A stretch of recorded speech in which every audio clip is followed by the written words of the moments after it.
Hello বন্ধুরা, good afternoon. সকলে কেমন আছো? আশা করছি সকলে ভালো আছো। আমি ভালো নেই, শরীরটা খুবই খারাপ। দেখো, এখন 12টা 18 বাজে, এখনও কিন্তু মশারির ভিতরে শুয়ে রয়েছি। তোমাদের তামতাম শোনাও কান্নাকাটি করছে, কাল রাতের দিয়ে ওরও শরীরটা ভালো না। তো যাই হোক, এইটুকুনি বলার জন্যই আসা ভয়েসে। তো তোমরা সকলে ভালো থেকো, সুস্থ থেকো।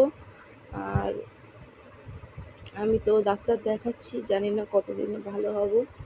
আবার সোমবার দিন মানে কালকে আবার ডাক্তারের কাছে যাব, দেখি ডাক্তার কি বলছে। তো ডাক্তার যেটা বলবে অবশ্যই তোমাদের সাথে শেয়ার করব। তো চলো, টাটা বাই বাই। এইটুকু আপডেট দেওয়ার জন্যই আজকে ভয়েসে আসা। আর দেখো, তোমাদের দুটোর ঘুমাচ্ছে, এখন ও কিন্তু ঘুমাচ্ছে। আর এদিকে টমটম ফোনে কিন্তু ঘুমাচ্ছে না, যে কোলে নিয়ে বসে আছি। তো চলো, টাটা বাই বাই, সবাই ভালো থেকো।